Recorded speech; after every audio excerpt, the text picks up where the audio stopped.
भाई सुबह से यहाँ पे भाई मेरे साथ तो ट्रेजिडीज हो रही है। भाई सुबह देखने गया था मैं जॉली LLB 3, अब वहां पे खड़े होकर मैंने उस फिल्म का रिव्यू कर दिया, ठीक है। अब मैं चला गया वहीं से भाई मिराज फिल्म देखने। अब जब साला मैं घर पे आता हूँ तो मैं देखता हूँ कि भाई जॉली LLB 3 के रिव्यू में तो आवाज ही नहीं है।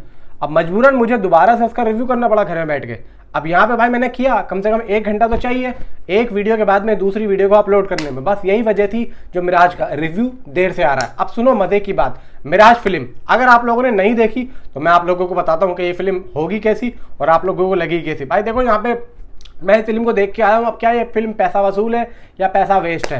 देखो मलयालम सिनेमा एक आज के टाइम पे एक ऐसा सिनेमा बना रहा है जो कि भाई सोचने पे मजबूर कर रहा है, और यही वजह थी जोसेफ साफ, आसिफ अली एंड अपर्णा मैम, इन तीनों की वजह से मैं इस फिल्म को देख के आया हूँ। क्योंकि भाई आसिफ अली और अपर्णा मैम का यहाँ पे और भी कंटेंट आए हैं, और भी फिल्में आई हैं जो कि भाई कमाल की हैं। किष्किंधा कांडम भाई साहब दिमाग को फाड़ के रख दिया था।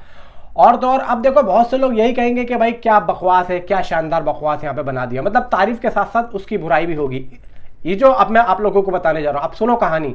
भाई यहाँ पे अभिरामी यानी कि अपर्णा एंड भाई अश्विन यानी कि आसिफ अली, अभिरामी अश्विन के साथ में अपने लापता खोए हुए पति को यहाँ पे ढूंढ रही है जिसका नाम है किरण, मतलब अपना जो एक मंगेतर है उसको ढूंढ रही है। अब यहाँ पे जो ढूंढने में ट्रेजिडीज हो रही है ना, ओहो, यहां पे आप लोगों का दिमाग फट जाएगा। ऐसी ऐसी चीजें, आप लोगों ने कभी CID देखा है? आप लोगों ने सोनी पे जो CID आता था भाई साहब वो कुछ भी नहीं है, कुछ भी नहीं है। चलो फर्स्ट हाफ तक मैं मानता हूं, फर्स्ट हाफ तक आप लोगों के हिसाब से आप लोग कर सकते हो प्रिडिक्ट, हाँ ऐसे हो रहा है, यूं हो रहा है, यूं हो रहा है। लेकिन सेकेंड हाफ स्टार्ट होते ही आप लोगों की सारी प्रोडक्शन फेल, और यहां पे आप लोग खुद सोचने लग जाओगे कि हाँ यहां पे मेकर्स जीत गए, और यहां पे मेकर्स ने जो छक्का नहीं पूरा अट्ठा मारा है तो हमारा तो भाई 10 ही फेल हो गया है। ये फिल्म वो चीज कह जाती है, मलयालम फिल्म इंडस्ट्री की रीढ़ की हड्डी ऐसी ही फिल्म है भाई साहब। इसमें मलयालम फिल्म इंडस्ट्री से कोई जीत नहीं सकता। देखो यहां पे मेकर्स ने क्या गेम खेला, फर्स्ट हाफ तक आप लोगों को इतना तय करने में मजबूर कर दिया कि आप लोग यहाँ पे अपनी जो एक हिम्मत है ना वो हार जाओ कि यार ये तो हम लोग प्रेडिक्ट कर पा रहे हैं, ऐसा क्या है इसमें, ऐसी क्या नई बात है, ट्विस्ट तो है ही नहीं, आप लोग यहाँ हार गए। अब आप ऐसे बैठे हो यूं करके। लेकिन जब सेकेंड हाफ स्टार्ट होता है तो भाई आपके ये जो हाथ है ना धीरे धीरे खुलने लग जाते हैं, और आप लोग फोन निकाल के मजबूर हो जाते हो कहने पर कि यार ये फिल्म देखो, बाकी छोड़ो।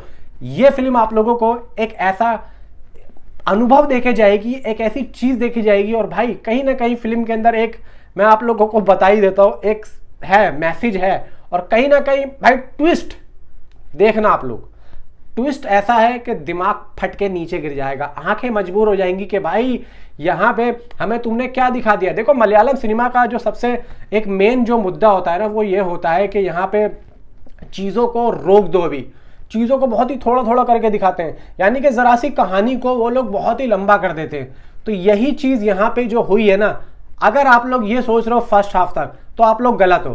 बाय द सेकेंड हाफ में इतनी जल्दी जल्दी चीजें यहाँ पे रिवील होने लग जाती हैं कि आप लोग यही कहोगे कि भाई यहाँ पे तो मैं सोच के चल रहा था किष्किंधा कांडम जैसी कहानी।